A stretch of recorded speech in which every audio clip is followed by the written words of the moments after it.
Hi, I'm Jeremy Sewell from Island Creek Oyster Bar in row 34. Today we're at Farm and Fable making a traditional New England clam chowder. The first thing we're going to do for our New England clam chowders, we have our melted butter and bacon fat. We're going to add a little bit of flour to that, and that's to kind of create a roux, and that's what's going to thicken our chowder. So once our roux's been cooking for a minute, we're going to add clam juice, and the clam juice was saved from steaming off our clams that we're going to put back in the chowder later. So we add our clam juice slowly to the roux, and we just kind of let that thicken, and we keep stirring that until that's all incorporated. So once our chowder starts to come up to a simmer, starting to thicken up a little bit, we're going to add our vegetables and our bacon. The first thing we're going to add is our bacon. When we cook off the bacon and we save the fat to make our roux, you make sure the bacon's nice and crisp so it stays nice and crisp in the soup.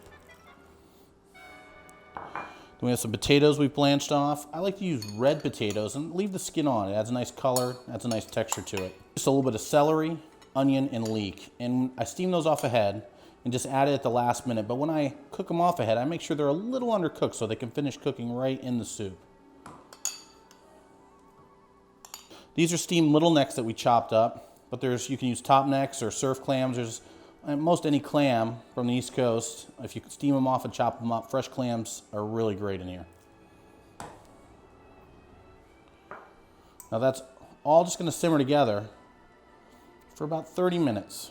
Okay, great. Our chowder's been simmering for about 30 minutes over a very low heat. We barely want it to be bubbling at all. Constantly stirring, making sure that it doesn't burn on the bottom. What we want to do from here is we want to season it with a little bit of salt, pepper. Fresh ground black pepper is key for a good chowder. A little bit of fresh lemon juice. And some fresh herbs. We'll stir all those in.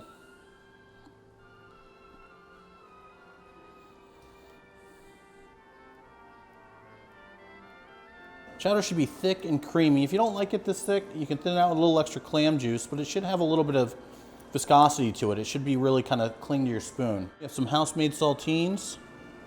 Just kind of crumble over the top. A little more fresh black pepper. Some herbs over the top. I like a little extra lemon. We're ready to eat chowder.